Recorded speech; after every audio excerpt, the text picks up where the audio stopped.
Hello, friends, and welcome to episode 638 of the Juicebox Podcast.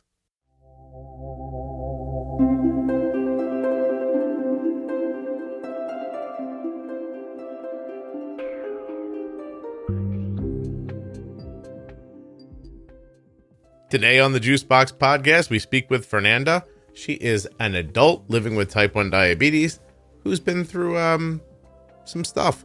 She has an interesting story. It's well worth hearing. She also has a cat. That has very little to do with this.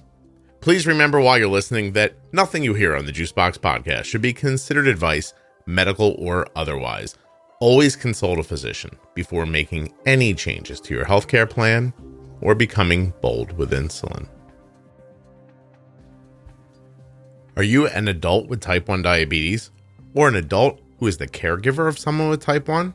If you are one of those things and a U.S. citizen, please go to t1dexchange.org/juicebox. Do me the favor of filling out the T1D Exchange survey. It should only take you a few moments, and you can do it right on your phone. I would really appreciate it. So would the T1D Exchange, and it would benefit a lot of people living with type 1, if you would. Thank you. Music. Hold on.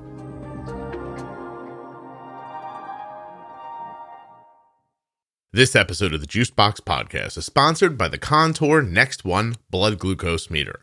Learn more at contournext.com/juicebox. Are you looking for the Diabetes Pro Tip episodes? They start at episode 210 and can also be found, it's not English, but let's just get past that, and can also be found at juiceboxpodcast.com and at diabetesprotip.com. I'm Fernanda. I'm diabetic type 1 since 1998. I've been through a lot. I just started with an insulin pump, Omnipod, actually, a year ago. And before that, I was using the Medtronic G670. Mm-hmm. I started with that one in 2017. And before that, I was on DI. For a long time. Yeah. It's just because, as I told you before, I'm not American. I come from Chile. And in Chile, insulin pumps were not covered by medical insurances. So if you wanted a pump, you have to pay it out of pocket. Mm-hmm. And it's very expensive, especially for our economy. So, it's a long story. My dad didn't want to buy an insulin pump for me. He thought I didn't deserve one because my control was not on point. And whatever. I moved to the United States, and as soon as I could, I got one. Cool. So you've had diabetes. And my A1C went from 10 to 7 in 3 months. No kidding. You've had diabetes like 22 years? About there? Since 98, yeah. Yeah, okay. How old are you now? I'm 35. Okay. It's okay to be 35. So you were... I don't mind. Yeah, you were what, 13-ish when you got diagnosed? Yeah. Your dad's... Like, just starting my teenage years. Yeah, great. Horrible age to be diagnosed. Oh, my God. When did you move here?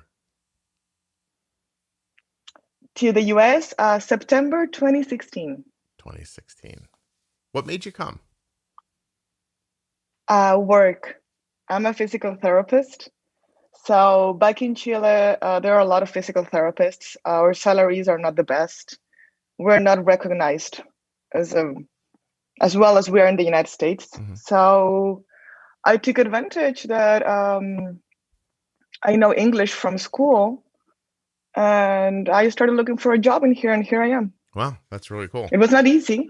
I can't imagine it was easy. Yeah, did you come by yourself, or did you come with other people?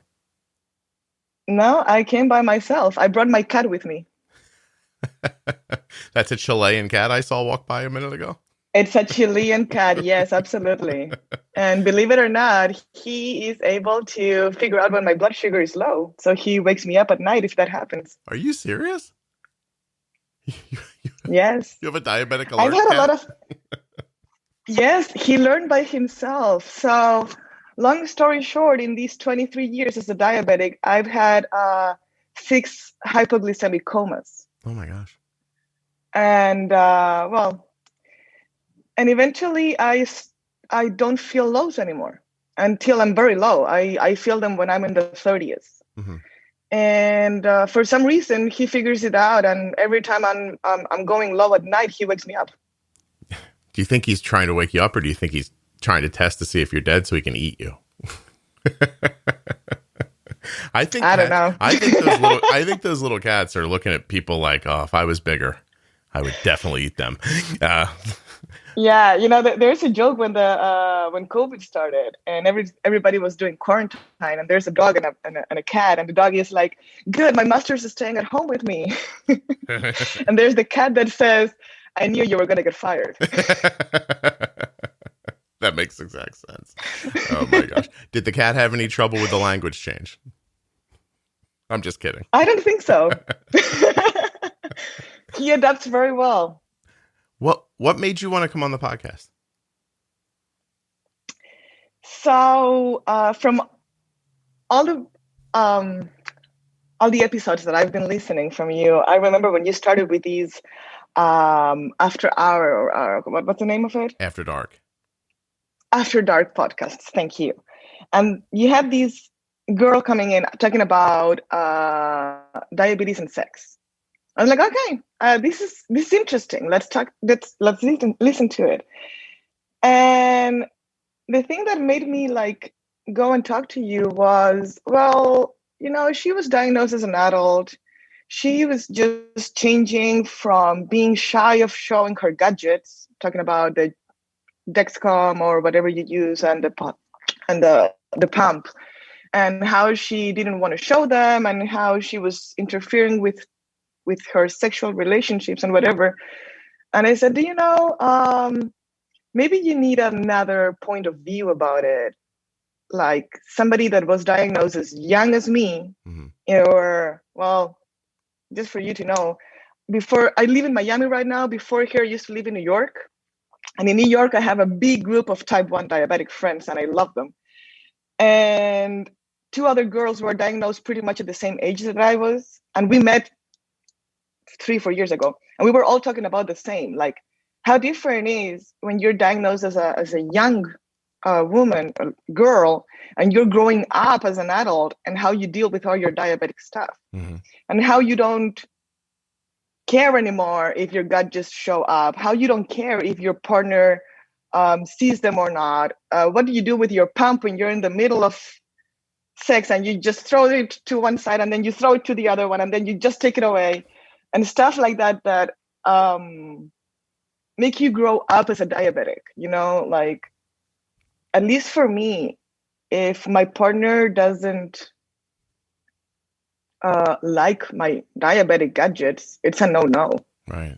So are you telling me that you think that because you've had diabetes longer and you didn't get to experience sexuality before diabetes, that you kind of have the same relationship with it around sex that we describe as, people like my daughter has had diabetes since she's 2, and she doesn't think about it the same way as people who were diagnosed when they were older. So like kind of that vibe, but around sexuality, it kind of sticks and is similar.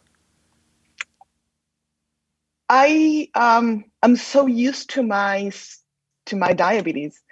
I'm so used to my alarms. I'm so used to all of these that for me,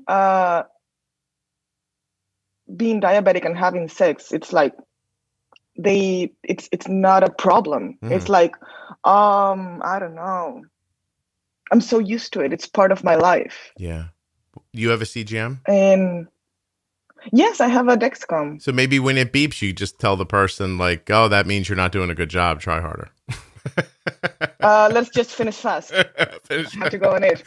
If that thing beeps 3 times, you've got 2 minutes, buddy. Hey, finish faster. I'll get you as far as I can, but I got to eat. So yeah. Oh. If you want me to stay here longer, we have to do something about it. So Is there any difference between a more casual relationship and a more long-term relationship, or you don't see a difference? So one of the reasons that I moved from New York was because I broke up with my ex-boyfriend. We were together for 9 years. And he knew me with doing MDI, and then he knew me with the Medtronic, and then he knew me with the Omnipod. I mean, he went all the process with me. Mm-hmm. And he didn't care. He actually didn't care a lot. And I don't know if it's because he didn't care or because I didn't care that he cared. So after we broke up and I moved to Miami, where I am right now, I've been dating other people, and I think they don't care neither. Okay. It's just I'm very open about it. They go and they're like, "Oh, is that for stop smoking?" It's like, no, it's for my blood glucose, like. Right. And then I have to start explaining. And because I work in the medical field, for people, it's even easier to understand. Like, oh, this is my insulin pump. This is my glucose monitor. If you hear it beeping, don't worry, I'll take care of it. Right. Did you think that boyfriend from New York, were you with him so long because you thought he didn't care and that was special about him? No, not at all. Nothing like that? Okay. Like you weren't like stuck with a guy because you're like, at least he's not bugging me about this. Okay. All right. No, not at all. I usually do the same example. I make the same example, sorry. Like injecting insulin is like brushing your teeth. Mm-hmm. It's something that you have to do every day. So would you say that regardless of what the people around you say, like you have to brush your teeth? Right. Maybe it's your attitude about it that doesn't allow them to even, you know what I mean? Or maybe you pick certain people, like maybe there's something about you that leads to what kind of people surround you. That would make sense to me. Maybe. Yeah. So it happens that for my friends, my type 1D friends in New York, I have one friend that also diabetic for 20 plus years. And she's always hiding her Dexcom. She's hiding her Omnipod. And we have a WhatsApp group that we talk a lot between us, and we do all these nerdy messages that we only understand. And she texted once and she said, the only time that I feel free to wear my gadgets out in the open is when I'm with Fernanda. I was like, well, girl, there you go. Well, then, yeah, maybe my point's valid. Maybe there's something about you that just lets people feel comfortable. I feel comfortable talking to you. Thank you. Yeah, of course. I hear it from people a lot too. They say, oh, you're very easy to talk to. Or I said something during our conversation I never expected to say. You made me feel comfortable. And I'm like, I didn't make you feel comfortable. Like, I didn't like sit down and thoughtfully be like, oh, I'll make this person feel comfortable. There might just be something easy about you. And you have a nice, like, pleasant smile. And you know what I mean? Thank you. Yeah. Yeah. Like, maybe that's it. You just attract good boys. Maybe some people just attract people who are I don't know. I'm a magnet. You're a what? I'm a magnet. You're a magnet. Yeah, exactly. Maybe. I don't know. No, I mean, it sounds like you're not. It sounds like you attract like reasonable people who don't judge people based on at the very least, on their diabetes technology. So yeah, I don't judge people at all. I'm usually very open to everybody, and I don't know. I think it goes with my profession that I'm like, physical therapists have a lot of a psychological component into it. We have to spend an hour with every patient, so we need to talk about something. Right. And you meet a lot of new people. I try to. Right. Oh yes, I have. And it's intimate, like right off the bat. I mean, if I have a thigh injury, it's more intimate than, if you worked in a lone but office. It's the same thing as okay, let's go back. It's the same thing as having a pump. Like I don't make any difference if your injury is in your thigh or is in your low back or is in your shoulder. For me, it's your body is your body, and I respect it totally from your last toe, from your toes to your last piece of hair. Like, I don't make any difference from it. Do you think usually, if it's more intimate parts, I will say, "Hey, do you know what? I'm really sorry, but I have to touch it." Right. And they're like, "Yeah, no worries." But You don't make faces, you don't make jokes, you respect every part of it. Yeah, but I'm saying that's an aspect of your life that you're accustomed to. And so Absolutely. yeah, even that makes sense, really. Is it all right, I'm going to ask you a question here. Is it easier to have sex with the Omnipod than it was with the Medtronic? Absolutely. The Medtronic sometimes was just hanging somewhere. And I had to, and I remember my ex telling me, okay, what are we going to do about it? Like, I'm going to take it off. And you know, when you take the pump from the insertion site, there's a cup that goes over it, like to close it. And it happens that if you don't put the cup, like the edges of the insertion site are very sharp. So he usually had like 5 or 6 cups in his night table, and he was like, "There's a cup. Okay, I took it off." So he would actually keep the little caps to put on the site. Yes. And like, what are we gonna do about this? It's all over the place. I was like, "I'll take it off. Okay, here's a cup. Okay, thank you." Makes it silly when you hear people say, we stopped to put on a condom and it broke the mood. You're like, I had to take my insulin pump off. So, yeah. Oh, we were used to it, you know, like we really didn't care. Do you think Omnipod should change their tagline to easier to fuck with? In their ads? Do you think they should make an ad? It would be a good line, like, yeah, it doesn't mess around with your nightlife. See, you were nicer. I know I can beat myself out, so I didn't think about it that way. You can put it in comfortable places that you don't have to deal with. Yeah, it's interesting. I mean, when we chose it for Arden so long ago, she was 4, and it was one of the first things that struck me. I was like, this just seems more adaptable, like just not being, I mean, it just seemed like common sense, like not being tethered to something seemed better than being tethered to something. I know people get used to other pumps, but there's still aspects of it that nobody talks about. So that is yeah. So from going from a tube pump to a tubeless pump, originally I didn't choose the Medtronic G670. I mean, yes, I chose it, but it was my doctor's preference. I had an amazing endo in New York. And so when I moved to New York looking for a doctor and everything, it was hard in the beginning. I didn't know how to do it. And all I wanted was a pump. And she said, well, you know what? What if you wait for a second? Because Medtronic is coming with their next pump in July 2017. And it's going to be a closed loop. And this is how it's going to work. I'm like, I barely know how a pump works, but if you tell me it's the best that it's going to come with, I can wait. I don't mind. I don't even know what a loop is, but sure, if you say so, I'm going with it. And I wait. It came. I learned how to use it. I was with it like for 2 years until I met my diabetic peeps. And they were all of them in loop. I didn't know what loop was. And the loop, you know what the loop is. Yeah. And not the Medtronic loop, the other loop.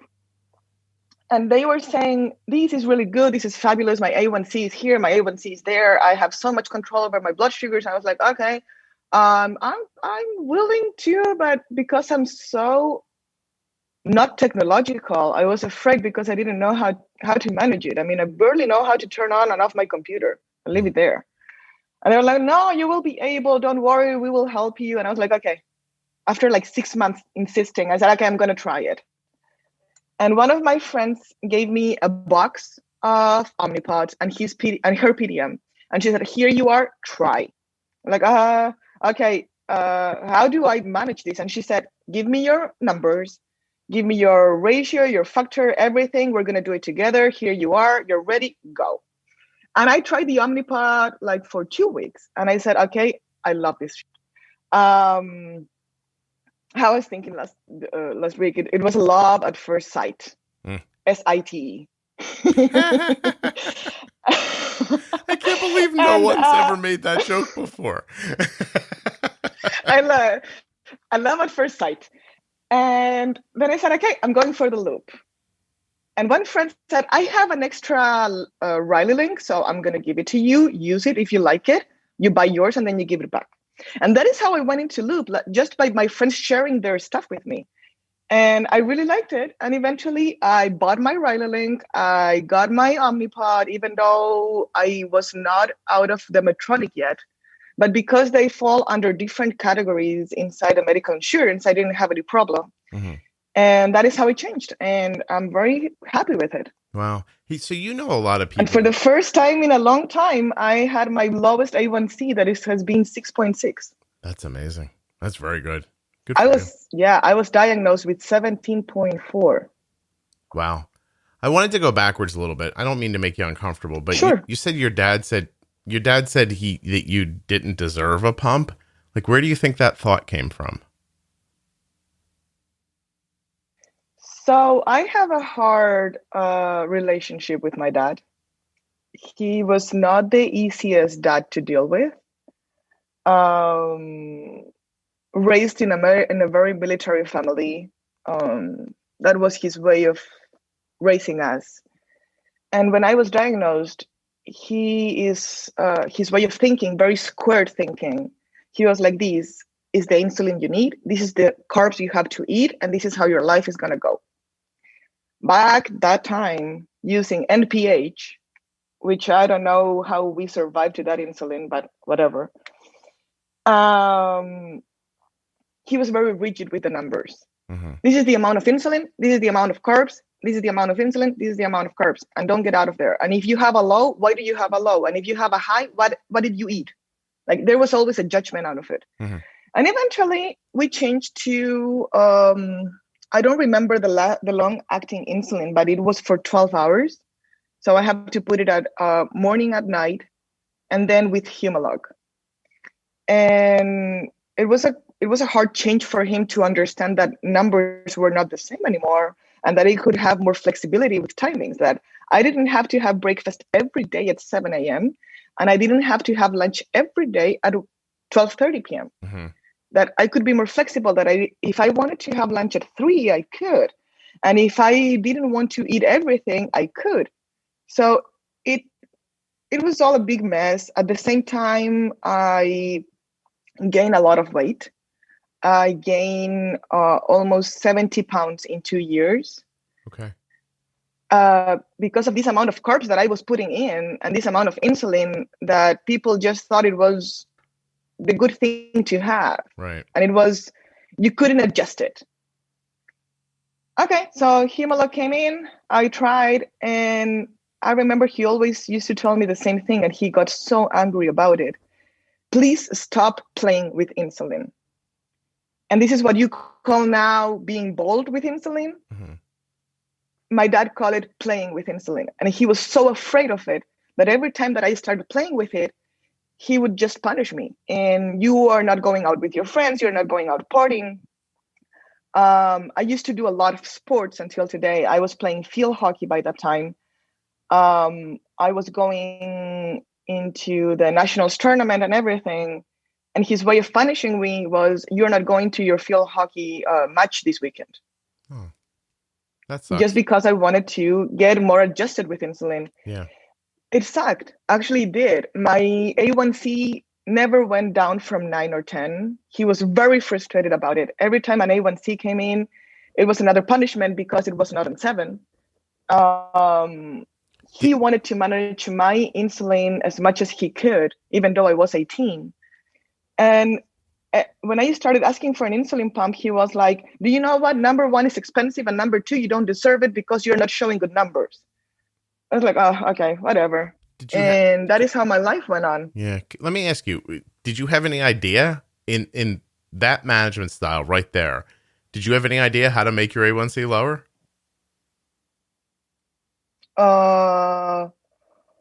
Not really. Yeah. I mean, so he's saying to not you, really. you're wrong for not accomplishing this, but yet he doesn't know how to do it. Neither do you.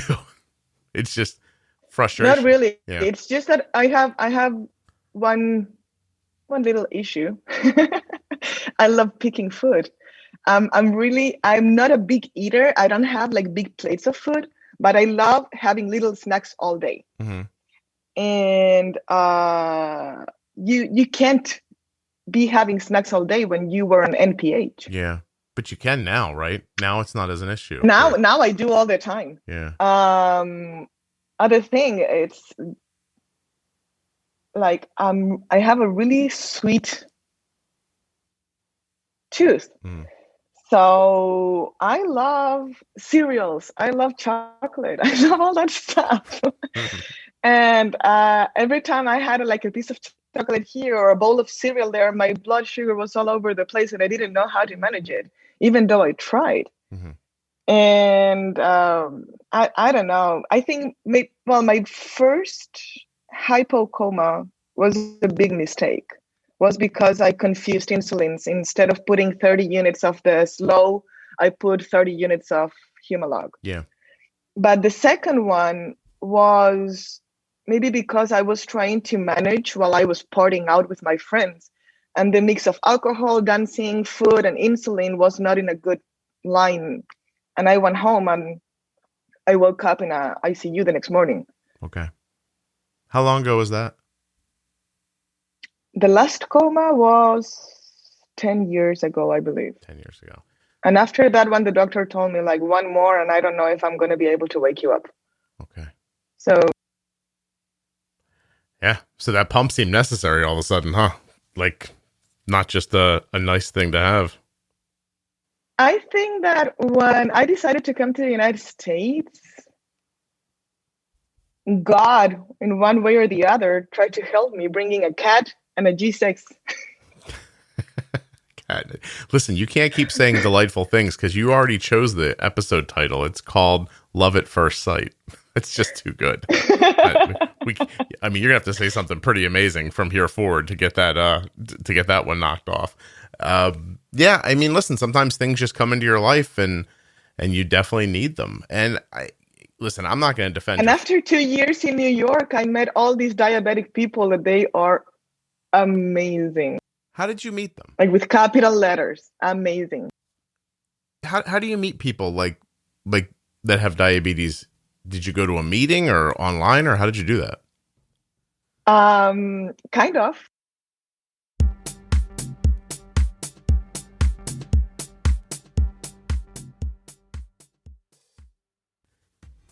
Managing insulin is difficult enough when you have good data, but it gets harder when the numbers you're getting aren't accurate. With that in mind, I ask you, is your blood glucose meter accurate? You don't know, do you? Of course you don't, because someone just gave it to you. You didn't look into it or ask any questions, and I understand why. I didn't either the first time somebody gave me a meter. I just took the one the doctor gave me. But now I know better. Now I know about the Contour Next One blood glucose meter. And you can know about it as well. It's not a secret. And you have the internet, I imagine. So head over to contournext.com/juicebox. At that website, you can learn everything you need to know about the Contour Next One blood glucose meter. I'm going to tell you my favorite parts. It's easy to hold and easy to transport. It has a bright light for use at night, and the screen is gorgeous. Do you understand what I'm saying? The numbers are big and they are well lit, and I can see them. Me and my old eyes. I know what they are. The test strips are fantabulous. They offer second chance testing. So if you touch a little bit of blood but don't get quite enough, you can go back and get the rest without ruining the accuracy of your blood sugar test. And accuracy is what this is all about. contournext.com/juicebox. You can make your decisions a little less burdensome by having accurate measurements, right? You don't want to be guessing about what your blood sugar is. You don't want to be thinking like, well, I hope this meter's like close. Where did I get this meter from? Did the guy pull it out of a drawer? Did the salesperson? Oh God, I don't remember. Why do we have this meter? I'd like you to not be walking around with a blood glucose meter that you can't remember how you got. Make a decision. Check out the Contour Next One blood glucose meter. contournext.com/juicebox. Links in the show notes. and links at juiceboxpodcast.com. Support the sponsors. Support the show. Ooh, sorry. That's no data from Arden's Dexcom. She's on an airplane right now. An airplane that does not have Wi-Fi. I didn't mean to interrupt us. Let me just put this back down now. By the way, Dexcom's a sponsor too. They didn't sponsor this episode, but Dexcom.com/juicebox. Let's get back to Fernanda.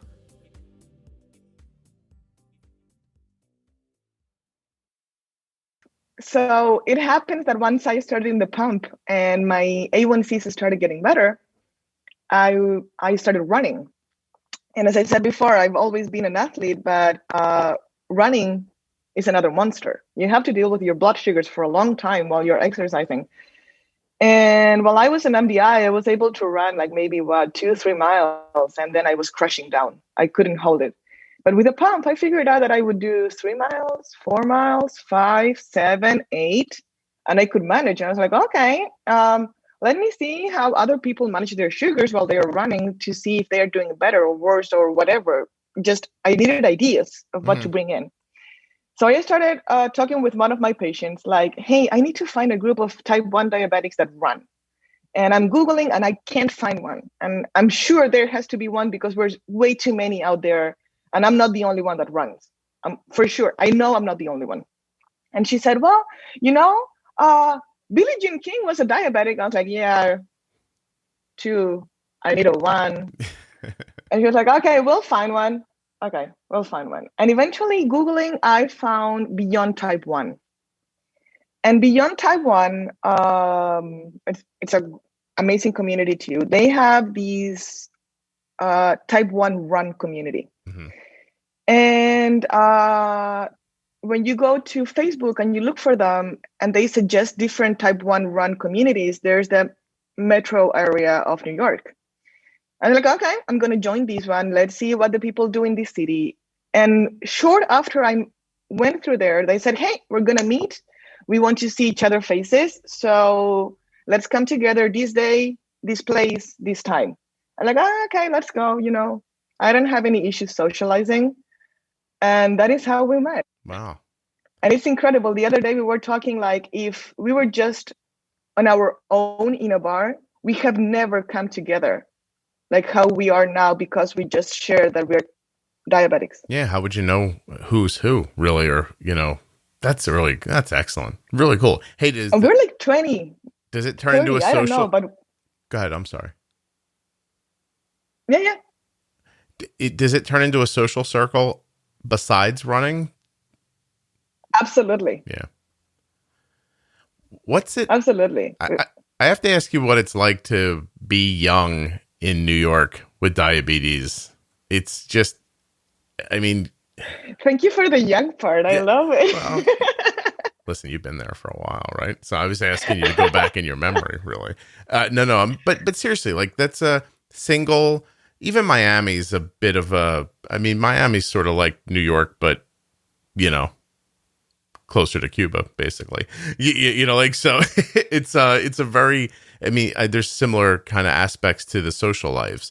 So, how much do you think about it, having diabetes while you're being social? Not much. No, you don't, because you had it when you were younger. Actually, for saying I don't care at all, it's like part of my life. Mm-hmm. The easier thing about loop is that you can control how much insulin you put in or suspend or whatever with your cell phone. So nobody knows if you're putting insulin or sending a text message. Right. It's excellent. It's very cool. And because I'm very obvious with my Omnipod. I sometimes wear both in the same arm, or I wear my G6-7 on my chest, the G6 on my chest all the time. Mm-hmm. So people see it and they are like, oh, the same as I said before, is this stop smoking? I was like, nope. Yeah. And I have to start telling, no, I'm diabetic, but I'm cool. So let's go partying. Right. Hey, listen, you're a little noisy. I'm going to stop your video just to see if that helps us a little bit. I can stop it. Yeah, thank you. There you go. Hopefully it'll just give us a little more bandwidth. But I want to go back for a second so people understand.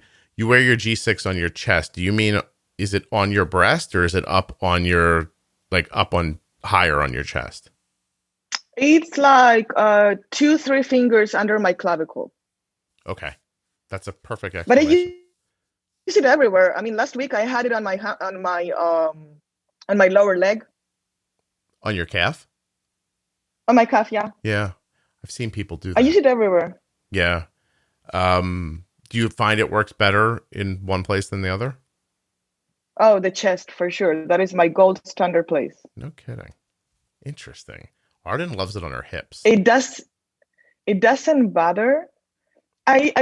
So right now I have it on my hip. The only problem is that every time I want to go to the bathroom and I put my pants down, I feel I'm gonna take it away. I've heard her say that before. Yeah, absolutely. Yeah. The biggest, I would say, if Arden has any issue with her hip, it's that if she side sleeps, sometimes it could give her a compression low. Oh, for sure. Yeah. So the Omnipod right now, I have it in the inner part of my thigh. 4 days ago, I have it on the outer part of my thigh, and I'm a side sleeper. And I couldn't sleep to that side because I feel it like digging into my thigh. Yeah. Hey, how far on the inner part of your thigh? Like, if we talk about the top of your thighs, like the crown, is it all the way like 90 degrees? No. It's not the way in, because my legs are a little chunky. And I don't want to walk with it between my legs. But it's like, let's say 2 fingers in the upper part of your thigh. Like it's, if you put your legs together, it won't go in the middle. That's all. I understand. Okay. Pod rub. Yeah, you don't want that, right? No, not at all. Well, you figure it out with time. I used to put it on the lower back before, and it's very comfortable when you're standing up. When you're sitting down, you want to kill yourself. Okay. I see. Yeah. I can imagine, because it's always going to hit a chair, especially anything with like lumbar support in it would probably be. Yeah. I used to put the Dexcom like in this roll that I have like on my mid back, like where the bra goes on the back. Mm-hmm. I have a little roll, a fat roll in there. I used to put my Dexcom in there, and it used to be very comfortable until I decided to take off one of my t-shirts and it came out with it. I was like, no, forget it. You're very adaptable about everything, really. Why do you think that is? I try.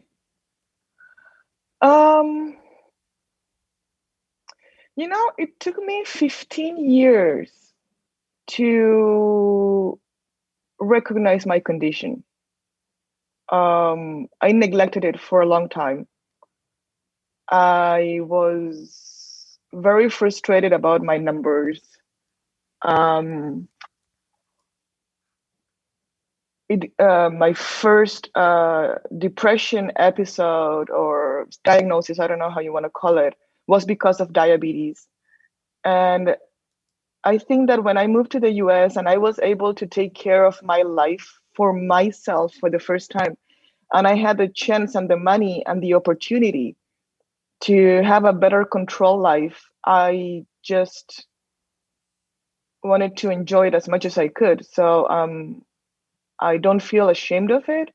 I'm very proud of managing it as best as I can and the long road that I have been going with it. And I try to just be flexible with everything, because I don't want it to be like a I don't know, like stop point in my life. Mm-hmm. I have a question. Should. Was your father right to be worried, or was the way he was, is the way he acted what put you into that feeling that you just described? No, I think he was just extra worried. Okay. And my mom was too. Both of them were. It's just that my dad was more militant about it. How would you Yeah, Yeah. he was really good at punishing and screaming and shouting, and this very terrifying image of it. Actually, I stopped talking with my dad like 5 years ago, and I started talking to him again 2 months ago. It took me time to forgive him for all of what he did. Yeah. And yeah, right now I'm good. I think I went a long process with my psychologist and my psychiatrist to stand up again and say, do you know what? This is who I am, and here I am. And this is what I come with, and let's go.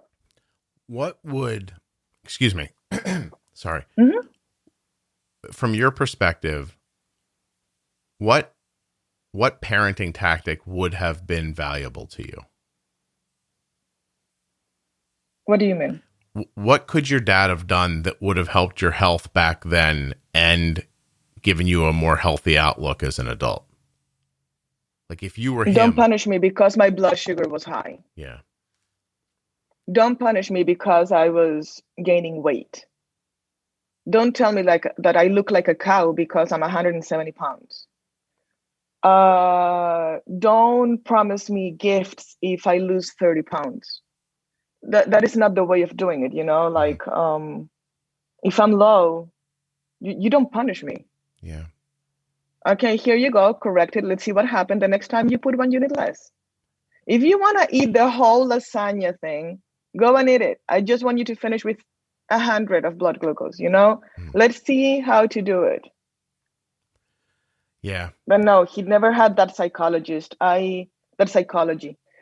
I think that when you love somebody so much, sometimes it's bad because you don't let them grow.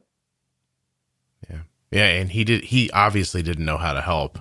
I mean, you know, it's a tough. No, he didn't. Yeah. I mean, you're using regular MPH and it would have been difficult for anybody, but the rest of it doesn't make sense. Like listening to it, I don't know how he goes from, hey, eat all this because you're supposed to eat all these carbs to you're gaining weight. That's your fault too. Like, but don't gain weight. Yeah, exactly. Yeah. Eat all this food. Don't gain weight. Oh, okay. You know, like exactly. What am I supposed to do here? And you're young. So. And I was a teenager. Yeah. Hey, I got my first period when I was 15 years old, and let's just start another roller coaster, you know? It didn't get any but better. He never assumed any part of it. He just said, I'm doing what I have to do, but she's not collaborating. So that's why the numbers are so messed up. Yeah, like it's your fault because he probably couldn't imagine anything else. He didn't know what was going on. So I guess if he's well, I already forgive him about it. Yeah. The last episode that I listened from you was this guy, Mike, that he had all these complications because of being diabetic and having his high A1Cs for so long. And it's like, it made me kind of worried a little bit because my A1C was up in the 10s for more than 15 years. And like, I hope that I'm not going to have any of this. I hope. How are you so far? So far, I'm really good. All my numbers are coming out fine. My eyes are working beautiful. My creatinine levels are on point. It's just that complications come without advice. So yeah, no, when they show up, they're just going to show up all at once. I'm standing up when that happens. Yeah. Hey, you said you're speaking to your father again. Did you tell him? Yes. Like, was that part of the process? No. Did you tell him how you felt back then? No, because I know his answer and I don't want to deal with it. I got you. So you just moved on. You just kind of drew a new life, start over. Yes, absolutely. Okay. He's going to blame it on me. Gotcha. If you go back and tell him how you feel, it's all going to start over again. I hear you. Okay. Yes, he will say, I did everything that I had to do. You didn't do your part. Okay. He's very narcissist. All right. So I'm not gonna go into that part of my life again. It's not worth it.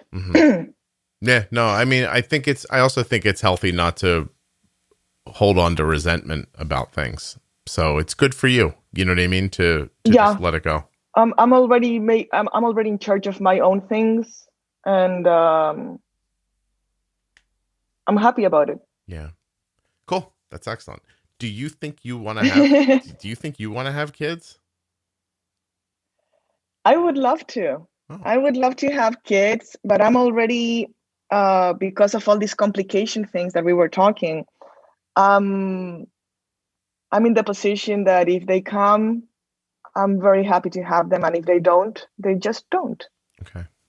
So you're not actively, chasing a boy around trying to make it happen. You're just living your life. Yes, Yeah. Gotcha. yes. I come from a very conservative family. I if I have kids, I would like to have, I'm not gonna say a husband, but at least a partner to have a father image to my kid, Mm-hmm. I see. Yeah, it makes sense to me. Do you date with that in mind, or like how does a single person? I've never, Fernanda, listen, I've never been single really. Like, you know what I mean? Like I got married when I was pretty young and things like that. So how does a single person, like yourself, like how do you even find people? And when you find them, like, does it become obvious very quickly who wants to get married and who just wants to date? And how does that all work? Well, I think there's a difference between dating when you're 20 and when you're 30. When you're 20, you're just dating and having fun, and whatever it happens, it happens. But when you're 30, you're already very straightforward. You meet somebody, you have fun, or just talking, and then the question just pops up like, hey, are you planning to marry one day, have kids, or you want to be single for the rest of your days?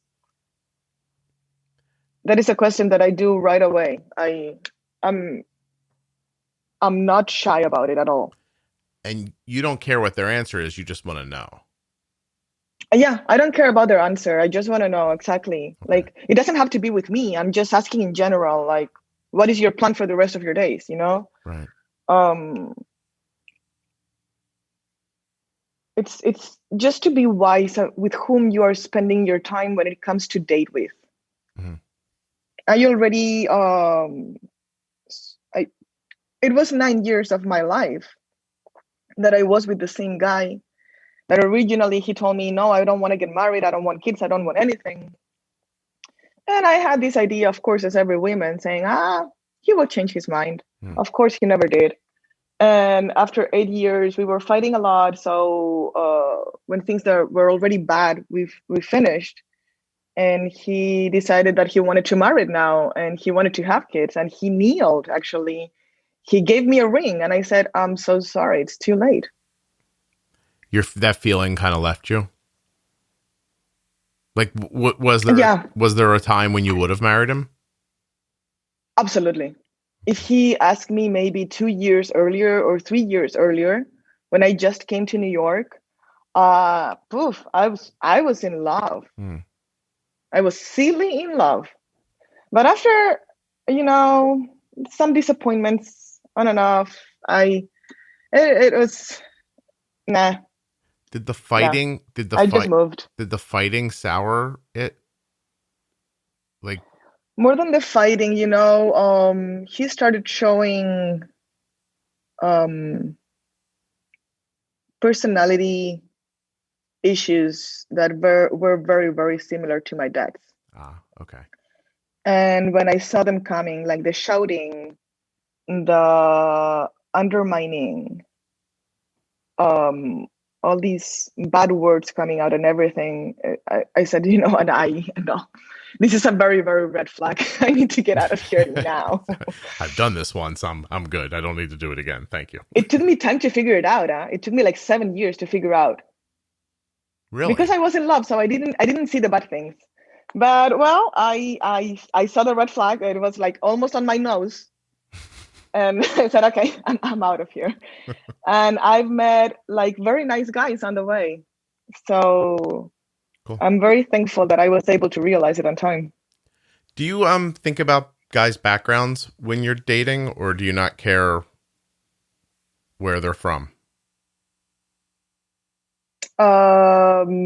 What do you mean, like country, profession, family? I think maybe I mean all of it, and I'd be happy to pick through it. Like, so let's start with, do you look at their prospects, their professional prospects? How long until that matters? Yes, I do. Yeah.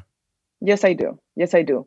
I'm a very competitive person when it comes to talking, knowledge. I like to talk about politics. I like to talk about the news. I like to talk about a lot of stuff. And I want a man by my side that can tell me, hey, yeah, absolutely. Or no, I don't think this is the right thing.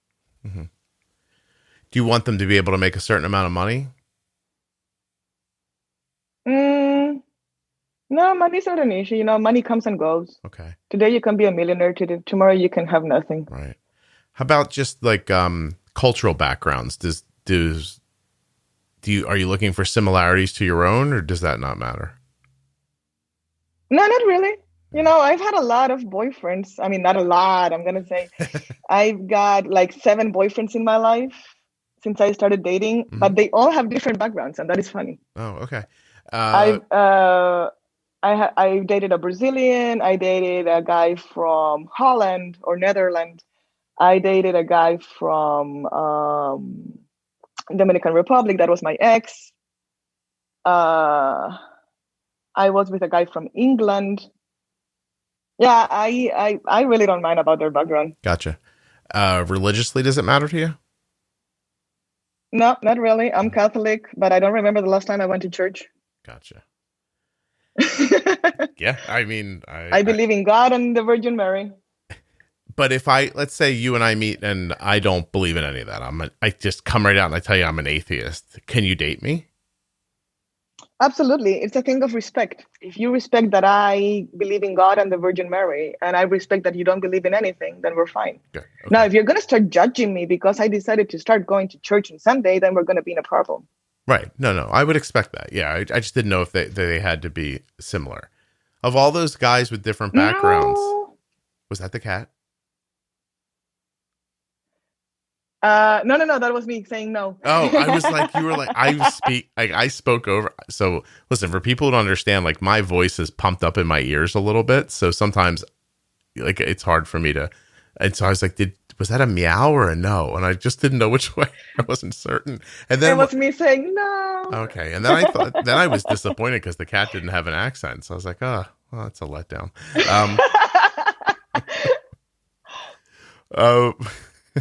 Of the boys that you mentioned from all the different backgrounds, did any of them, what do I want to ask you? Was there any background that's more passionate, less like did they trend in different ways?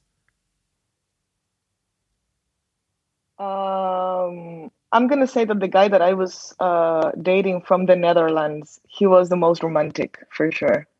In kind of a kind. He learned how to cook. He learned how to cook Chilean food. He would just get me out on dates out of the blue. He was very nice. Maybe it was because we were both in our early 20s. I don't know, but I have really good memories from him. Right. He was trying hard. Oh my God, yes, he was so cute. But you guys were too young. That wasn't going to work out, right? Super young. Yeah.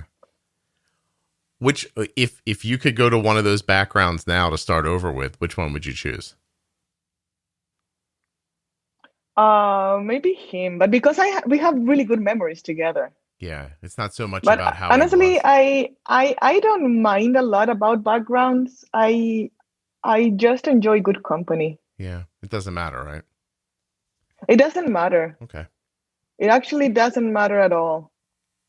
I feel the same. I just was interested to see if, there was just one thing that stuck with you all this time, and if you felt like it, and if you felt like it was cultural or not. That's all. No, not at all. Gotcha. Not at all. If you want to know a freak thing, this guy that I was dating from Brazil, we were together like for 6 months, maybe 7. And he never told me that he was diabetic until I saw one Humalog pen in his table night. I was like, on the table. I was like, what is this about? He was like, oh, that is mine. No, for sure it's yours. It's not mine. Wait. But why didn't you tell me that you were diabetic? And he was like, I don't tell anybody. Did he know you were? Yes, he knew. Oh, that's up. That's weird. No, right? Yeah. I didn't like that. Hold on, I got to write down where I said fucked up. Oh no, I said it again. Hold on. But that is one of the freak things that have happened to me dating. Yeah, that's insane. Did that change the relationship? You just let it go? It's I'm not gonna say it's a red flag, but it is for sure a yellow. We could say yellow card. Like what's going on in here? Like something that is gonna be with you for the rest of your life. Why don't you share it? You know? I wonder if that's just that he is like. I wonder if that's an indication of how long he thought he was going to be with you, or if he really didn't. He just didn't tell people. I don't know. Sometimes I see it with my patients a lot. They don't like sharing their medical background because they don't like to be judged. And I use my diabetes as my, I don't know how to say it in English, like my Troy horse. Your Trojan horse.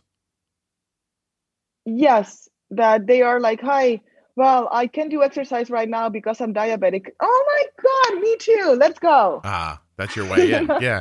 I have yes. I mean, obviously I have a podcast where I talk a lot, but I don't think about that stuff ever. Like I would never think to hide something about myself if I was having a conversation. Like it just everything seems pertinent to me. A lot of people hide their stuff if they are HIV positive. They don't like people to know. If they have cancer, if they have MS, I don't know. A lot of people are afraid of being judged. And I think that my way of being so obvious about my diabetes is a way for them to tell them, look, you're not alone. You know, we're a lot of chronic, there are a lot of people with chronic illnesses out there. Yeah. It's not just you. I try to say that there's way more than you think, you know, like, it feels so it can feel so limiting and singular because I think partly because other people don't share or let you know. And so. Absolutely. Yeah. And there is something that we all share. I'm not saying as diabetics, but as chronic ill people, we all share the burnout. We all share these being tired and whatever it comes with it. Like we are not the only ones that we stop putting insulin when we are done with we don't want to be diabetics anymore. Right. There are people with cancer that they stop doing chemo because they're done with it. Mm-hmm. There are people with HIV that they stop taking their medications because they're done with it. There are a lot of people that with chronic illnesses that they stop taking their medications and their treatments because they're done. And then we feel so bad that we're all coming back and say, please give me my insulin back. Yeah. But we all go through that process because it happens. We get tired. Mm-hmm. No, that makes sense. I have a question from earlier. It's kind of a question for me, not for you. But you said that you recently listened to the After Dark episode with Mike about his complications, and that it made you concerned for yourself. Yes. Put yourself in my shoes for a second. Was making that episode the right thing for me to do? Absolutely. Okay. All right. So absolutely. So even though it made you worried, it was still important for you to hear? Well, I think we all know where we are hitting if we don't take care. Mm-hmm. And I think the reason why I have so many hypoglycemic comas was because my dad was very afraid that I was going to lose my kidneys if I was high all the time. So he rather had me low. It's just that he didn't know that every time I had a hypocoma, part of my brain was shutting down until one of the doctors told him, look, you are killing her brain like this. Mm. So after that, he realized and he said, oh, okay, so hypoglycemic comas is a short-term issue. Well, DKAs are a long-term issue. I never had a DKA. I was not diagnosed by a DKA. The first DKA, I had it 2 years ago, and I really, really felt like shit. I'm sorry for the word, but I felt really bad. But because of that, I think that long-term problems have been always behind my head, because my dad always repeated to me, you have to have your blood sugar low, because if not, you're going to lose your kidneys, you're going to go blind, you're going to lose your feet, and blah, blah, blah, blah, blah, and all that stuff. And working in a hospital as a physical therapist, believe me, I have at least once a day a patient with diabetic complication, open ulcers in their feet, an amputation, necrotizing toes, or whatever that is. So I have the reminder all the time. Yeah. But you say, oh, those are type 2, they don't care, they're 300 pounds, whatever. But when I like you store it in the back of your mind. But when I heard Mike, I was like, oh, I don't want that. Right. Please, God, help me. But were you glad you heard it? Absolutely. Okay. Yeah. I mean, you try to imagine that, I'm trying to build a narrative with a podcast that's pretty wide sweeping. And I feel like that was important to do, but it's odd because I don't have type 1. So I'm the one, I'm the one making the decision to put that out there. And it's, But remember that out there, Mike is not the only one. Yeah, no, he was the one that decided to talk, but a lot of people are dealing with complications. So it's the same thing as I'm doing right now, telling everybody that I'm diabetic. He's telling everybody, that they're not the only ones having complications. Right. No, I obviously thought it was the right thing to do. I was just interested in how you felt about it. You're the first adult that I've spoken to who's heard it since it's been up. So like on the podcast, I've spoken to people privately, but being recorded. Yeah, I think it was, I took my cues from him. He felt like it was incredibly important to do. And I thought he was a good arbiter of that decision. So. Yeah, when he said, well, now that I hit my A1C of 5 and I'm not getting out from there, I was like, I'm going to aim for that number too. Just give me time to figure it out. Gonna keep trying, right? Right now I'm in 6.6 and I feel like I'm winning like a gold medal, but I can get even higher.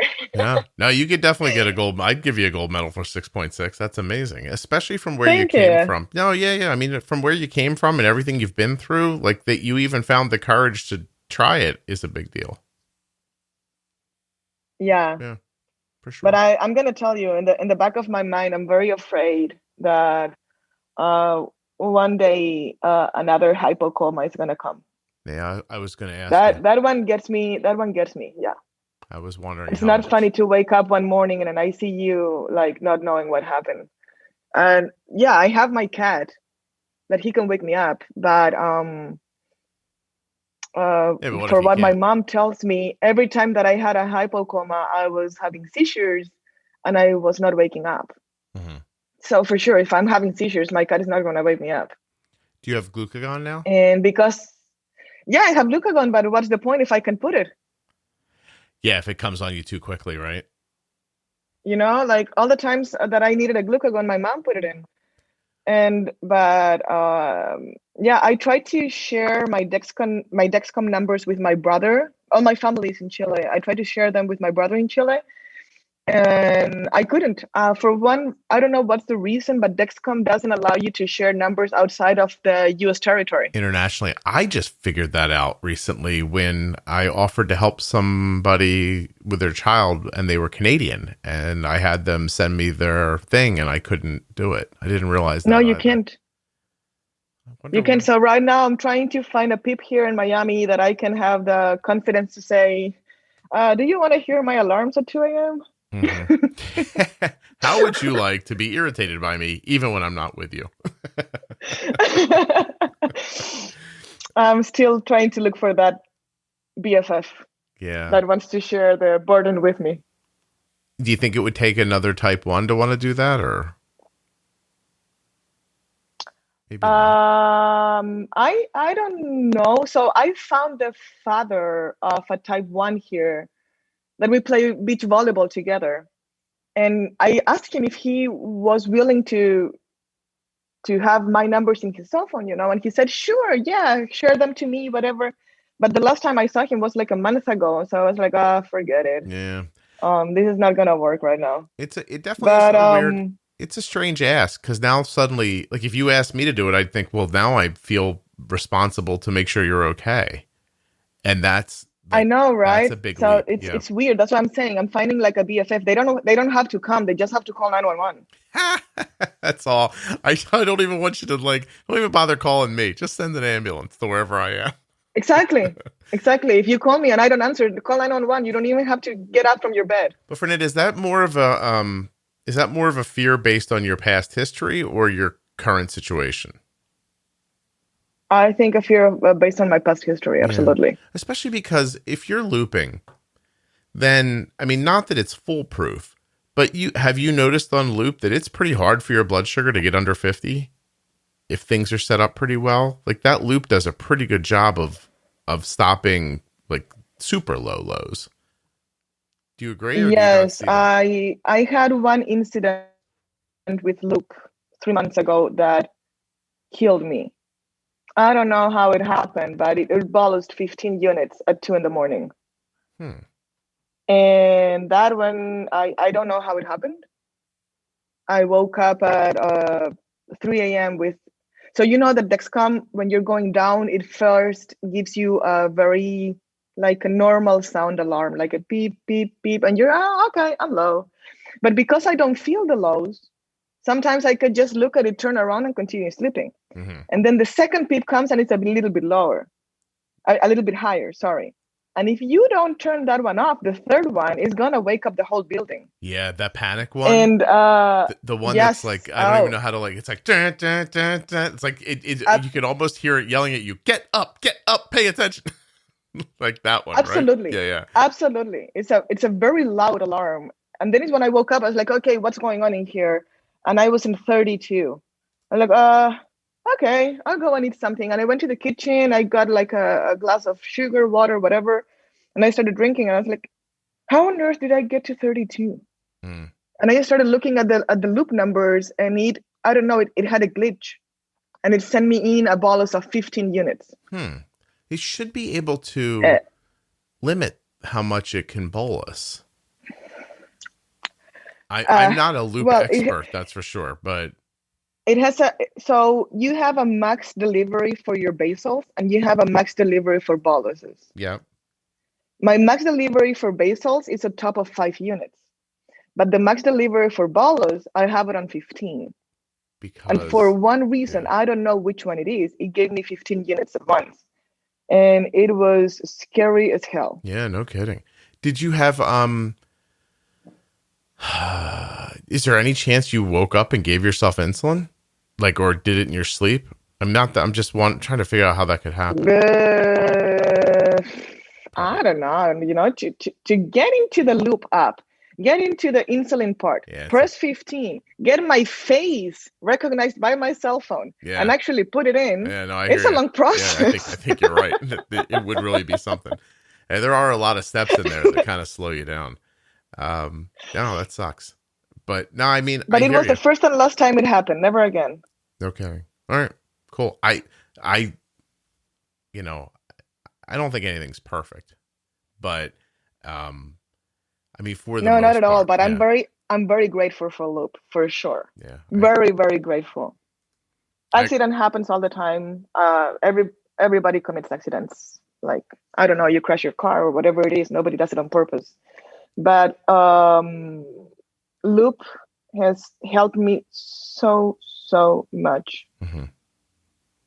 Yeah, no, I agree. It's been a big deal for us too. I mean, I think the biggest deal for algorithms in general, like forget Loop, like for all of them, it's just the idea that you're going to get to sleep more. It's such a big deal. Like more. No, you won't. You don't think so? Nah, I still wake up at 2-3 in the morning. Different issues, or it's a high, or it's a low, or it's my cat, or it's, I don't know. Well, the loop can't help with the cat, I don't think. So before, when I was in MDI, I don't know how this happened, but I was having constant lows when I was using. It was the long acting basal, the 12-hour long acting by that time. That was very long acting. With the Humalog, I don't remember the name of the insulin. As soon as I can, I will let you know. That insulin was supposed not to have peaks at all. It was a basal, 12 hours, beautiful. Was it Lente? No, Lantus is 24 hours. No, it was before Lantus. Not Lantus, Lente. Lente, yeah, exactly. There you go. Was that it? Okay. It was a 12. Yes, that is it. It was a 24. It was a 12-hour basal, beautiful, no peaks. You can just use it with Humalog, and you were fine all day. Somehow, that insulin, yes, it had a peak, but the peak was like 3-4 hours after you injected it, and during the day you don't figure it out because you're just eating and snacking and whatever, and the life is happening and you don't see it. But at night, I was having these lows at 2-3 in the morning down to 30. Then they just bounce back up to 180 out of the blue. And I will wake up in 120, 130. I didn't have a CGM by that time, but I remember that I woke up one night, 30. I woke up the second night, 30. The third night, 30. I was like, okay, this is weird. Then I would just sleep the whole night, and if I didn't wake up, it would go down to 30 and then up to 180 by its own. I didn't even have to treat it. And eventually the doctor, something she did, she divided like, okay, you're going to put 2/3 in the morning and 1/3 at night and whatever. And then it just stopped happening. But yeah, lows at night have been my thing. Yeah. What insulin do you use now? Humalog. Just Humalog now. Okay. But I'm very eager to try Afrezza because I hate the highs and I have such a hard time bringing them down. Okay. So you're going to try the inhalable insulin? Yes. Yeah. I want the 230 to be 1 in 100 in 5 minutes. That if somebody's able to do that, hey, I'm going to pay for it. You're going to give it a try? Yeah. Absolutely. People ask me to have someone on about it. And I always just think like, I don't know. It seems like such a leap for me about the inhaling it. And I know people say it's been around for a number of years now, but you know, I don't know. It feels, I feel a responsibility not to say something out loud unless I can be pretty certain about it. It's a hard for me. I don't know. I have one of my diabetic peeps in New York. He's been using Afrezza for a while. Yeah. And his A1C is like in 5.1. I don't know. Kyle, he is my go-to. I want to be like him. Okay. He 5.1 just on Afrezza. I'm so impressed on that. Does he use those like a basal insulin as well? I think so. I think he's in Tresiba. Okay. You will have to call him and ask him. I'll find out. He's incredible. All right. Is there anything that we haven't spoken about that you wanted to talk about? No, not really. I just wanted to clarify that like having sex and being diabetic is not a bad thing. Well, I think your point, it's interesting because if I look back at your, about your intake, about what you wanted to come on the show and talk about, like we didn't really talk about it very much, but I think you just made the point very clearly. Like, I understand how an adult who's been diagnosed as an adult might feel super, awkward about their technology, but I don't feel that way. And I mean, even if you're not diagnosed as an adult or as a kid, like people feel differently about it. So I'm glad you gave a different perspective. Yeah, these are my gadgets. They come with me and they will be with me the rest of my life. So I'm fine with it. Actually, if you want to know a funny story, I had one of my patients in New York. He was part of the committee of JDRF. JD, yeah, that's the name of it, right? Yeah. Juvenile Diabetes Research Foundation. And he saw my G6 on my arm, and he said, "Do you know what? We're working for that in the next 5 years, the Dexcom is half its size." And I was like, "Oh, really?" Cool. Well, let me tell you something. I hope that in 5 years, I don't have to use nothing at all because we won't be diabetic anymore. You're like, I've got bigger goals here, buddy. and he couldn't answer back. And I was like, hey, well, just for you to understand a little bit what we want, we're fine with the technology, but we need a cure for this. Yeah, keep moving in all I think that it's all important, right? Like making your CGM work better, making it smaller, making insulin work better, like all that's important, you know, and yeah, you should also be looking at the other stuff too. I just interviewed somebody the other day who's in a trial for encapsulation, you know, where they put the cells inside the pack and everything. And that was really interesting to hear about. I'll get that up as soon as I can. But cool. yeah, I think I would like it if everybody was working on everything. You know what I mean? Like work on a cure, work on a stopgap, you know, maybe it's cells inside of a pouch. Make the stuff work better. Make the insulin work better. Like do it work all. on a super fast insulin that will bring my 200 to 100 in 2 minutes. And not make me low an hour later. Please. Yeah, get on exactly. that. Right. Everybody, get going. Take care of it right now. Yes. Well, you were really terrific. I appreciate you doing this very much. I never asked your cat's name. Cahcho. Spell it? I know it's complicated. It's Cahcho. Cahcho. Cacho. Okay. Yeah, it's a Chilean slang. I'm looking it up right now. Hold on. It's a dice game or yes. no? No. So it's a dice game. Yes, it's a dice game, but his name is not because of that. I gotcha. So a Cahcho in Chile is like something that you have, but it has like a sentimental value, so you don't want to throw it away. I gotcha. So yeah, I don't know, it's something that you have, but you don't know what to do with it, and that becomes a Cahcho. Interesting. And that happens because my cat is a rescue.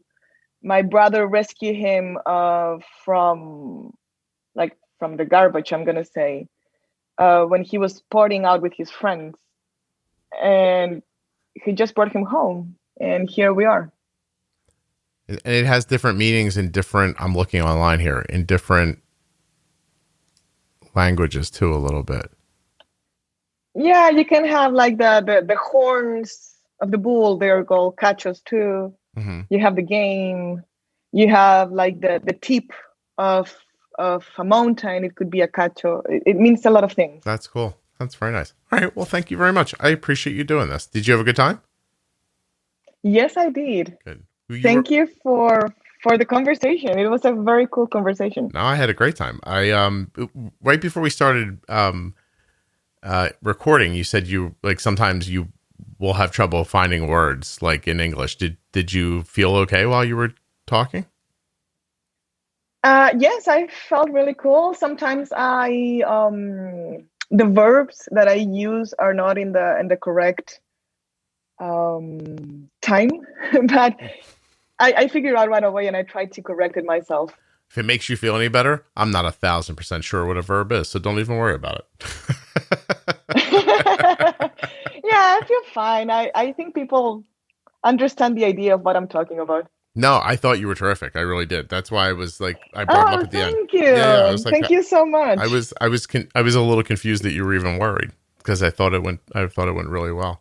All right. Well, listen. Oh, because I see it every day. Yeah. Well, if I ever have a physical therapy question, I'm going to ask you. Please. Yeah. You're absolutely invited to us wherever you want. Cool.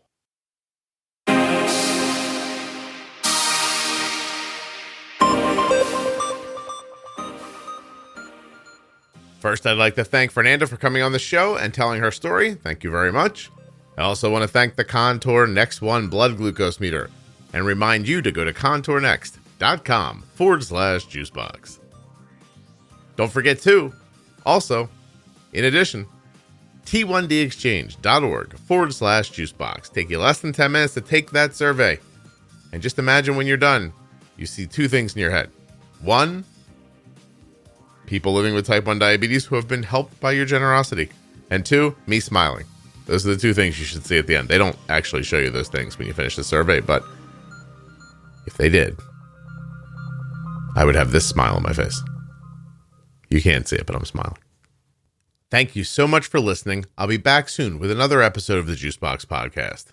If you're looking for something else to do today, you should check out the Juicebox Podcast private Facebook page. Juicebox Podcast, Type 1 Diabetes, now with over 22,000 members. Just like you. Ooh, you might meet a friend or learn something, or I don't know, maybe just lurk through people's conversations and never say anything.